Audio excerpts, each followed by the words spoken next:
अच्छा, जब तुम्हारी इच्छा ही है कि मैं ही उपदेश करूं तो सुनो। सब शास्त्रों का सार तुम्हें बता रहा हूं कि हर समय नाम जप होना चाहिए। पकड़ते रहो, बहुत सुंदर सुंदर शिक्षाएं महाप्रभु ने दी। सब साधनों का सार है हर समय नाम जप होना चाहिए। पहला, प्रेम की उपलब्धि केवल नाम स्मरण से ही होती है। सेवक जी महाराज कह रहे, प्रेम मूल यह नाम है, प्रेमी रसिक जपत यह नाम, प्रेम मगन निज बन विश्राम। नाम स्मरण सर्वश्रेष्ठ सुख का साधन है।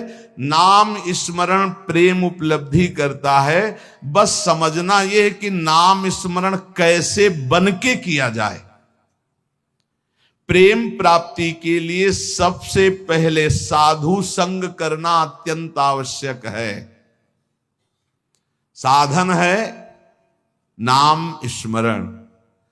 नाम स्मरण की पूर्ति, नाम स्मरण करना, नाम स्मरण बढ़ाना, नाम स्मरण बचाना, ये साधु संग से होता है। शास्त्रों में ढूंढो तो हर बात का आपको प्रमाण मिलेगा। श्री ध्रुवदास जी कह रहे, भजन न होई संग बिनु, भजन बिना नहीं प्रेम। भजन के बिना प्रेम नहीं होगा, भजन बिना साधु संग के नहीं होगा। तो बोले साधन को हरि भजन है, कै सत्संग सहाय। साधु संग सहायता करता है भजन करने में, भजन बढ़ाने में, भजन पचाने में। साधु संग सबसे पहला कर्तव्य है भगवत प्राप्ति का कि साधु संग करे। साधु संग से नाम कीर्तन, सत्संग, भगवत लीलाओं का कथन श्रवण, नाम जप, ये साधन प्राप्त होने लगते हैं। जंतुर, कलावा, भस्म, राख, एक को बात नहीं कही, नहीं। साधु संग से नाम कीर्तन, सत्संग, भगवत लीलाओं का कथन श्रवण और नाम जप, ये प्राप्त होता है। पकड़ो, यह है साधु संग। इन्हीं जो साधन बताए साधु संग से, इन्हीं साधनों को पकड़ना चाहिए। संसारी लोगों से किसी भी तरह का वैरागी का कोई संबंध नहीं होना चाहिए। हमें लगता है आज जो अभी चर्चा शुरू हो रही है, ये वैराग्य बहुत आगे अच्छे उपदेश हैं, ये पकड़ लेना चाहिए, महाप्रभु के उपदेश हैं। विरक्त को चाहिए कि अगर वो एकांत में बैठ करके सोचे कि मेरा कौन, तो पूरा घूमने पर मन को कोई अपना नहीं मिलना चाहिए। गुरु कृपा से आज तक ऐसा ही है, सब श्री जी के हैं, अपना कोई नहीं है। वैरागी को चाहिए कि उसके संबंध के रजिस्टर में एक ही नाम होना चाहिए, हमारे माई श्यामा जू को राज, बस मेरे तो गिरधर गोपाल दूसरो न कोई। मीरा जी के रजिस्टर संबंध में, रजिस्टर में जो संबंधी है वो कौन है? बोले मेरे तो गिरधर गोपाल दूसरो न कोई। और ये संबंध पुष्ट कैसे होता है? बोले साधु संग से। मीरा जी भी यही कहते हैं कि रात दिन संतों का संग करके ये प्रेम बेली जो बोई, तो उस प्रेम बेली में जो अनन्य फल लगा, वो मेरे तो गिरधर गोपाल दूसरों न कोई। दूसरी बात, पहली बात साधु संग करना है। साधु संग किसे कहते हैं? जिसके संग से भजन बढ़ने लगे, भगवत कथा सुनने को मिले, भगवत अनुराग बढ़े, भगवान नाम कीर्तन, भगवत लीला गायन श्रवण, ये साधु संग। तो साधु संग का परहेज क्या है? संसारी पुरुष का कोई भी संबंध नहीं होना चाहिए। अगर तुम्हारे हृदय को ऐसे राउंड लगाकर जांच करना हो तुम्हें, तो देखो तो एक ही जगह निकले कि हमारे माई श्यामाजू को राज। श्यामाजू के सिवा, जैसे महाप्रभु हरिवंश चंद्र जू कह रहे, मेरे प्राणनाथ श्री श्यामा शपथ करो तृण छिए, कसम खा के कहता हूं श्यामाजू के सिवा हमारा कोई नहीं है। ये बात हुई। अब दूसरी बात है, संसारी लोगों से किसी भी तरह से बात करने का अवसर ना देना। प्रपंच की बातें नहीं। बोधियंता परस्परम का आदेश है भगवान का, मेरी चर्चा करो परस्पर बैठकर, और जहां प्रभु की चर्चा से संसार की तरफ जाने लगे, उठो चल दो। दूसरी आगे की बात, किसी भी वैष्णव को ये नियम पक्का ले लेना चाहिए कि ना किसी की निंदा करेंगे, ना किसी की निंदा सुनेंगे। दिमाग में लिख लो चाहे रजिस्टर में, बहुत जरूरी है, नहीं तो भजन छीण हो जाएगा। महाप्रभु कह रहे हैं ना किसी की निंदा करेंगे, ना किसी की निंदा सुनेंगे, ये नियम ले लो। बड़े बड़े ऋषियों ने इस बात के लिए सावधान किया है कि दूसरे की निंदा नहीं करनी, दूसरे की निंदा नहीं सुननी। इन बातों का सदा ध्यान रखते हुए बचना कि कभी किसी की निंदा मत कर देना। दूसरों के गुण दोषों का कथन करने वाला उपासक बहुत बुरी तरह भ्रष्ट हो जाता है। यदि कुछ कहना है तो कृष्ण चर्चा करो, भगवत चर्चा करो, कभी किसी की चर्चा मत करो, प्रभु की चर्चा के सिवा, नहीं तो निंदा होने लगेगी, अपराध बन जाएगा। डरो तब सुख हरिवंश गुण नाम रसना रटत और बहुवचन अति दुखदानी। कोई कितना भी अवगुणी हो उसके अवगुणों की चर्चा मत करो। तुम्हें तो अपना हृदय निर्मल करना है। तेरे भावे जो करे भलो बुरो संसार, नारायण तू बैठ के अपनो भवन बुहार। देखो ध्यान से सुनना, चाहे कितना बड़ा कोई ज्ञानी हो, ध्यानी हो, जपी हो, पंडित हो, जहां उसने किसी की भी निंदा का वाक्य मुख से निकाला वहीं पतित हो जाएगा, गिर जाएगा, भ्रष्ट हो जाएगा। निंदा ऐसे होती कि यार वो तो बहुत सुंदर बोलते हैं, ऐसा है वैसा है, अच्छी अच्छी बातें निकलते हैं, पर जो है उनको ऐसे नहीं। वो जहां पर लगाया तो तुम्हारे पर लग गए, उड़ जाओगे। किसी के भी दोष की वार्ता ना करो, एक भी दोष चर्चा ना करो। महाप्रभु कह रहे जो दोष चर्चा करोगे तुम्हारे हृदय में दोष प्रवेश करके तुम्हें नष्ट कर देगा। ये अनुभूत बात है, अनुभूत बात, ये अनुभूत। दोषों के परमाणु बड़े सूक्ष्म होते हैं। जब तक तुम दूसरे की निंदा नहीं करोगे, दोष वर्णन नहीं करोगे, मान लो दोष दर्शन हो गया पर वर्णन नहीं किया तो वो नष्ट हो जाएगा, तुम्हें फांस नहीं पाएगा। लेकिन जहां तुमने दूसरों के दोषों का वर्णन किया, निंदा की, तहां तुम निंदनीय बन जाओगे, तुम्हारी निंदा होने लगेगी। ज्यों ज्यों तुम दूसरे की निंदा करोगे त्यों त्यों अच्छे परमाणु नष्ट होते जाएंगे, गंदे परमाणु बढ़ते जाएंगे। हृदय की पवित्रता, सरलता, सच्चिरता और ज्ञानार्जन, भजन, सद्वृत्ति सब नष्ट हो जाएगी और मोह का साम्राज्य हो जाएगा, अज्ञान का। डरो, बहुत खतरनाक खेल है। भक्तन की निंदा अति बुरी, भूल करो जिन कोय, कि सुकृत बहु जन्म के छिन में डारे खोए। इसलिए वैष्णव का परम धर्म है कि वो किसी की कभी भी निंदा ना करे और ना सुने। अदोषदर्शी वैष्णव होता है। सुनो, भगवत भक्त जो महात्मा है, भागवत है, साधु पुरुष है, उन्हीं के बीच में बैठो। ऐसे लोगों के बीच में मत बैठो जो एक दूसरे की निंदा करते हैं। ऐसे लोगों के बीच में मत बैठो जो मान प्रतिष्ठा की चाह रखते हैं, जो भोगों की चाह रखते हैं, जो काम तृष्णा वाले हैं। ऐसे लोगों का संग बिल्कुल मत करो। संगम त्यजेत मिथुन व्रतिनाम मुमुक्षु। विरक्त को चाहिए कि सदैव बच कर रहे ऐसे लोगों से, क्योंकि इनके परमाणु ऐसे होते हैं कि विरक्त की विरक्तता नष्ट हो जाएगी। इस वैराग्य के मार्ग में विषयी पुरुषों से बचना ऐसे बताया गया कि जैसे तुम्हारी गोद में सांप गिर जाए तो क्या करोगे? पहले झटकोगे, बाद में विचार होगा। ऐसे विषयी पुरुषों पर विचार करने की जरूरत, पहले झटको, दूरी हटो। अगर तुम वहां रहे तो सांप का जैसे काम है कि वो काटी लेगा, ऐसे विष चढ़ जाएगा, विषय रूपी विष चढ़ ही जाएगा पक्का। बहुत विचित्र, तो बड़ी विचित्र लीला है। इसलिए विरक्त को निरंतर भगवान नाम जप, भगवत लीला का गायन, भगवत लीला का श्रवण और विषयी पुरुषों के संग का त्याग और दूसरों की निंदा, दोष और इस प्रकार की सुनना, कथन करना, इसका त्याग, ये बैरागी के सुदृढ़ नियम है। और सुनो, मैं तुम्हें वैष्णव के संक्षेप में मुख्य मुख्य धर्म बताता हूं। पहला, ग्राम्य कथा और भोग कथा एक कभी नहीं देखनी चाहिए, न सुननी चाहिए। ग्राम्य कथा में सांसारिक बातें, भोग कथा में जो विषय भोगों की। मोबाइल वाले वैष्णवजन सावधान, बिल्कुल ऐसा भयावह मोबाइल है कि अगर आप सावधान न रहे तो नष्ट हो जाएंगे। भगवत लीला कथा सुनने के लिए आपने मोबाइल खोला तो जहां लीला कथा आ रही वहीं बगल में भोग कथा और संसार कथा के भी वीडियो है।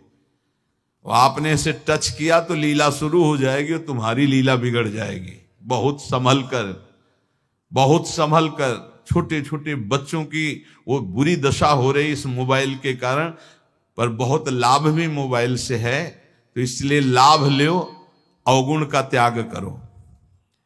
ग्राम्य कथा सुनना और भोग कथा सुनना मानो अपने वैराग्य की आग लगा लेना है, वैराग्य को नष्ट कर देना है। ग्राम्य कथा सुनने और कहने वाला निश्चित विषयी बन जाता है। बचना चाहिए विषयी पुरुषों से। बहुत विचित्र है, बस बस शब्द मान लीजिए, ग्राम्य कथा भोग कथा इससे दूर, बहुत दूर। दूसरा, वैष्णव को अच्छे अच्छे स्वादिष्ट पदार्थ नहीं खाने चाहिए। भोजन में जो नीरस पदार्थ हो वही लेने चाहिए, इससे विषय लोलुपता नष्ट हो जाती है। अच्छे अच्छे पदार्थ स्वादिष्ट हटा के और नीरस पदार्थ वैष्णव को लेने चाहिए। ऐसे पदार्थों के खाने से विषय भोग की कामना बढ़ती है, महाप्रभु चैतन्य देव कह रहे हैं।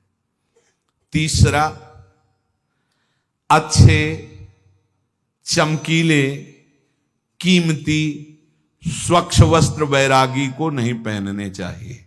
संतों से हमने गुरुजनों से सुना कि कभी दोनों कपड़े नीचे ऊपर के नए नहीं होने चाहिए, एक पुराना एक नया। अगर नीचे का नया है तो ऊपर का पुराना। शब्द देख लो, कह रहे अच्छे कीमती वाले, चमकीले, लप लप एकदम नहीं, और स्वच्छ नहीं, मलिन। मलिन वस्त्र, कम पैसे का वस्त्र, पुराना वस्त्र। अगर फट रहा है तो एक बदल सकते हो, एक पुराना। ऐसी रहनी से रहना चाहिए। अच्छे चमकीले स्वच्छ महंगे ये वस्त्र नहीं होने चाहिए बैरागी के। ये साधक को, बैरागी साधक को नहीं पहनने चाहिए। चौथा, कोई भी तुम्हारा सम्मान करे तो तुम उसे स्वीकार मत करो। दो प्रकार से, एक तो पंचांगों प्रणाम कर रहे आप करो, अगर ऐसा नहीं है तो आप तत्काल विचार करो कि ये गुरु और इष्ट के लिए प्रणाम हो रहा है, क्योंकि तिलक गुरु प्रदत्त, वेश गुरु प्रदत्त, जीवन गुरुदेव का, ये गुरुदेव और इष्ट का प्रणाम हो रहा है। स्वयं कभी स्वीकार नहीं करना चाहिए, क्योंकि मान सम्मान स्वीकार करने से अभिमान आता है, और अभिमान से सारे साधन भागवतिक ढक जाते हैं, नष्ट हो जाते हैं।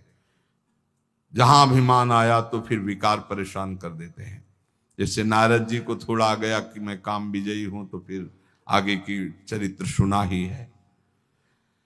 पांचवा, अपने को तो सम्मान नहीं लेना, लेकिन दूसरे का सम्मान जरूर करना है।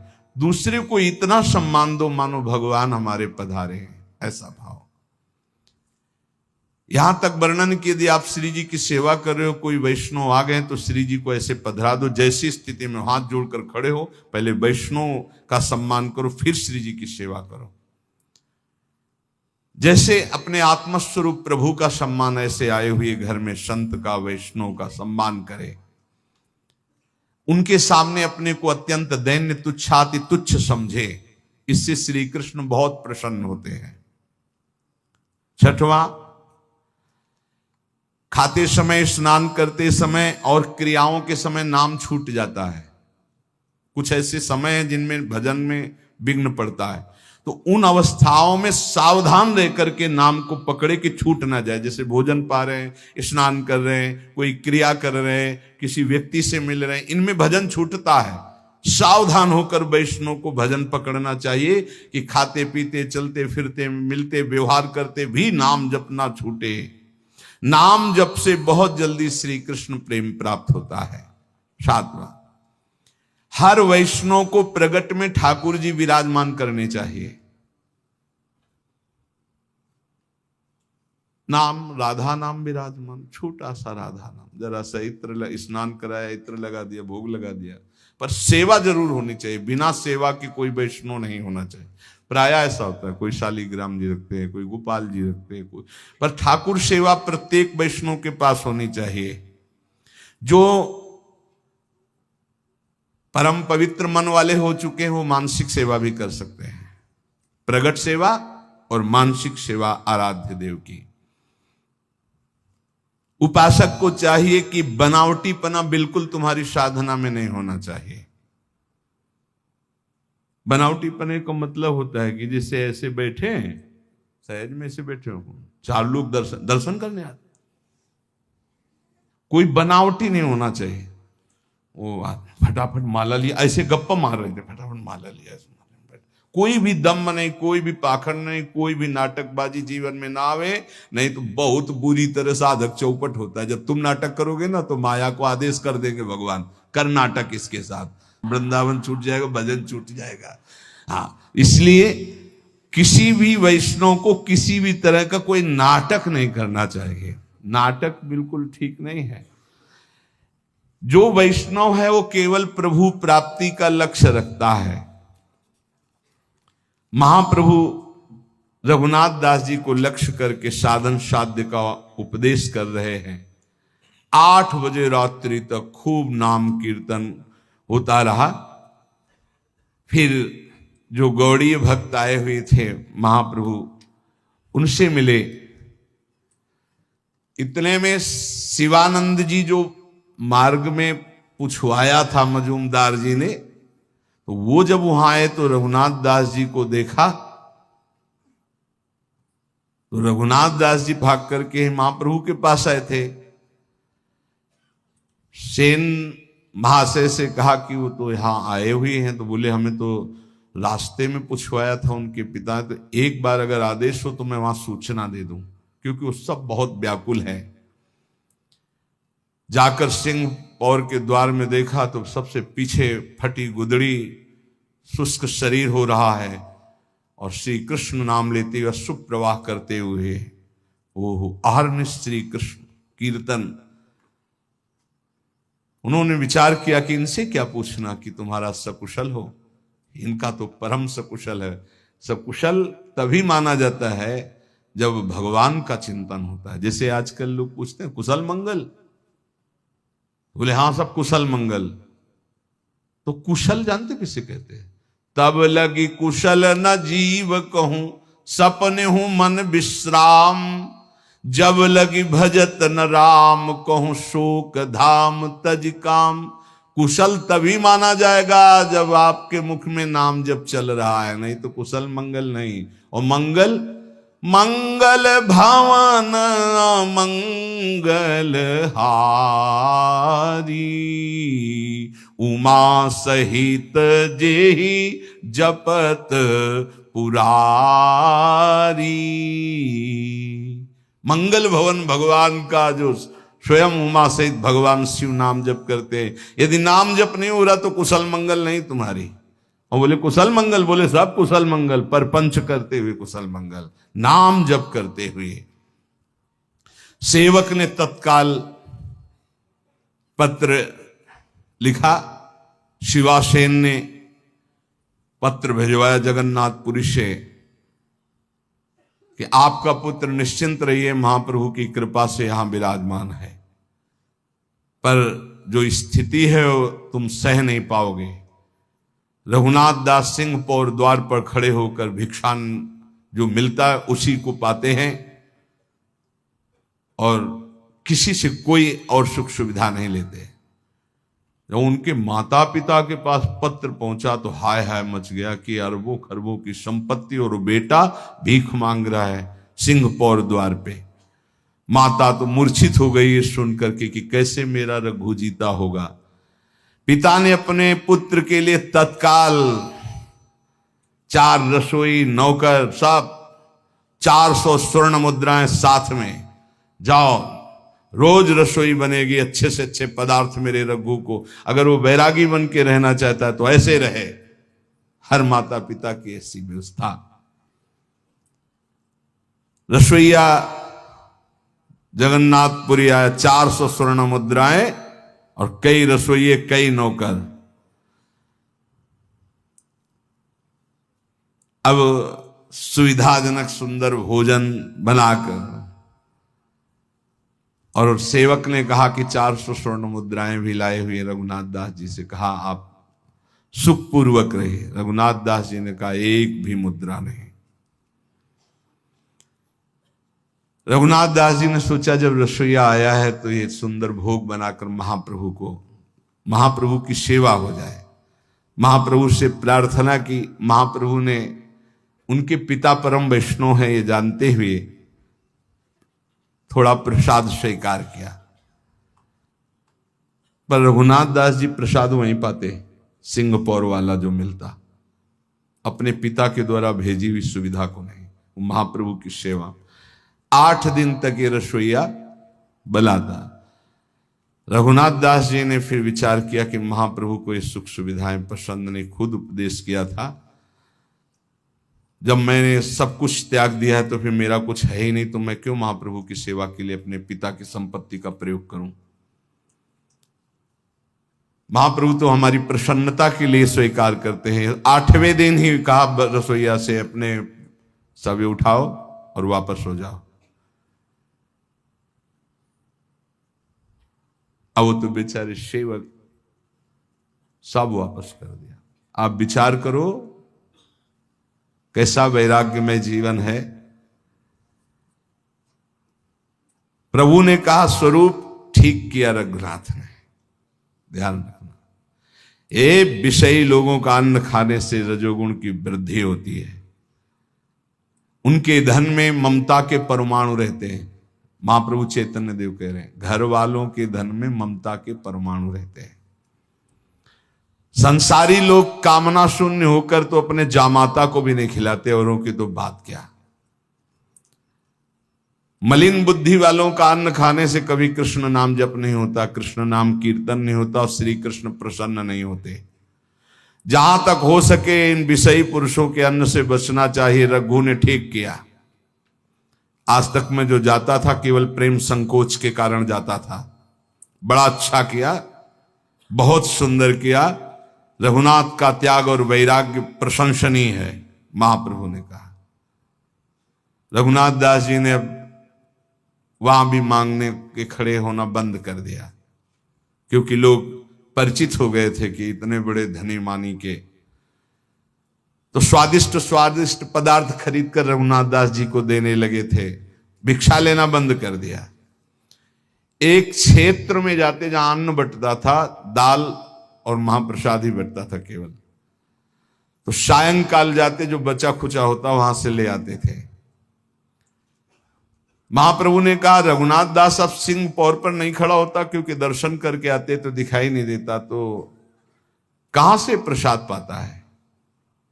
तो उनका प्रभु अब वो एक क्षेत्र में जाते हैं और वहां से बचा हुआ दाल और महाप्रसाद ले आते हैं और उसी को पा लेते हैं। प्रभु ने संतुष्टि पूर्वक कहा ये सर्वोत्तम कार्य किया। सिंह द्वार पर भिक्षा की लालसा से हर व्यक्ति का मुख देखने की इच्छा होती कि ये दे दे, शायद ये दे दे। अच्छा किया। महाप्रभु ने जो कहा वो शब्द ये है कि इस तरह से वृत्ति रखना वैश्यावृत्ति कहलाती है। ये व्यक्ति आ रहा कुछ दे देगा, ये व्यक्ति आ रहा कुछ दे देगा, ये व्यक्ति आ रहा है, नहीं। मुख में नाम और चित्त में दूसरे का चिंतन बिल्कुल ठीक नहीं। जिसका नाम उसी का चिंतन। अच्छा किया उसने। एक बार चला जाएगा, क्षेत्र से ले आएगा, भजन करेगा, अच्छा है। स्वरूप गोस्वामी जी रघुनाथ दास जी को बताया कि महाप्रभु ने बहुत अच्छा कहा है। रघुनाथ दास जी ने सोचा फिर कुछ गड़बड़ी है। एक बार हम ये कह रहे थे कि जब गुरुजन प्रशंसा करें तो एकांत में बैठकर तुम रोना कि कोई तुमसे अपराध बन गया क्या कि तुम्हारे गुरुजन प्रशंसा कर रहे हैं। ये बात ध्यान रखना। बहुत प्रवीण थे रघुनाथ दास जी ने सोचा कुछ तो अभी त्रुटि रह गई। फिर रघुनाथ दास जी ने क्षेत्र जाना बंद कर दिया। अब रात में जो महाप्रसाद फेंक दिया जाता, जिसे गाय भी नहीं पाती थी, ऐसा उस महाप्रसाद को रात्रि में उठा के लाते जो ऐसे, फिर उसे जल में डाल करके जो सड़े सड़े चावल वो हटा देते, फिर ऐसे इतना बस उतना पाते हैं रात दिन भजन। एक दिन महाप्रभु ने पूछा कि तुम्हारा रघु बहुत दुबला हो गया, तो बोले क्षेत्र से भी त्याग कर दिया भोजन लाना। अब वो है महाप्रभु ने कहा इतना सुंदर अमृत अकेले अकेले पता है, अब निमंत्रण नहीं करेगा मेरे को, मुझे जाना पड़ेगा। फटी गुदड़ी के सिवा कोई दूसरा कपड़ा नहीं, एक लंगोटी, फटी गुदड़ी और रात्रि में फेंका हुआ महाप्रसाद जो बिकता नहीं था, जिसको शब्दों से उच्चारण नहीं कर सकते क्योंकि प्रसाद है, जो बिकता नहीं था, जो कोई पा नहीं सकता था, वो तो वहां की गाय आदि जो वो भी नहीं पाती थी, वो उठा के लाते। तब का ओहो निष्किंचना अवस्था इसी का नाम है। जो जिह्वा को संयम में कर लेता है, जो सहनशील है, जो तितिक्ष है, वही बैरागी है। महाप्रभु ने कहा पेट रूपी गड्ढा केवल पाटना है, बस ये नहीं देखना क्या पा रहे हैं, रूखा सूखा जो मिला, थोड़ा भूख शांति की, फिर नाम जप में लगे हुए हैं। इसमें जो लिखा वो सड़ा हुआ कोई कैसे पा सकता है प्रसाद, जो गाय भी नहीं पाती थी। महाप्रभु एक दिन गए रात्रि में, जब पता लगा लिया कै बजे पाते हैं, और पीछे से जब वो पा रहे थे तो आंसू बहाते हुए कृष्ण कृष्ण नाम जप करते पीछे से गए, ऐसे रज के पात्र में जो ऐसे लिया महाप्रसाद का, इतना स्वादिष्ट अमृत तू अकेले। बोले महाप्रभु आप मत पाना, हमने पहले पा लिया है, ये आपके पाने के योग्य नहीं। बोले ऐसा अमृत का निषेध करता है, अकेले अकेले कहीं ऐसा अमृत पाया जाता है। महाप्रभु आज मुझे श्री कृष्ण प्रेम प्राप्त होगा, क्योंकि ये रघुनाथ दास जी एकदम हाय हाय करने लगे। प्रभु रघुनाथ, हमें शिकायत रहेगी कि तुमने ऐसे अमृत का निमंत्रण नहीं किया और हमको जबरदस्ती आके पाला पड़ा। चरणों में गिर गए, कहा प्रभु ये आपके योग्य नहीं था, आपने ऐसा क्यों किया, आपने मुझे महापापी बना दिया, क्योंकि आपने उपा रहे थे रघुनाथ दास जी। प्रभु पाते हुए उल्लसित होकर के कहा रघुनाथ आज तुम पतित पावन हो गए, दूसरों को पावन करने वाले बन गए, और हृदय से लगा लिया। इतने में आवाज सुनकर सब परिकर आ गया, सबने देखा महाप्रभु चैतन्य देव ने कहा सच्ची बताऊं रघुनाथ, आज तक इतने पदार्थ खाए वो स्वाद नहीं आया जो आज मुझे आया। जैसे सुदामा के तंदुल में श्री कृष्ण, सबरी के बेर में भगवान श्री राम, और विदुरानी के केले के छिलके द्वारिकाधीश, ऐसे रघुनाथ दास जी के उस चावल को महाप्रभु पा करके कहते महाप्रसाद, आज तक इतने व्यंजन पाए वो स्वाद नहीं आया जो आज मुझे स्वाद आया। आज मैं श्री कृष्ण प्रेम को प्राप्त हो रहा हूं।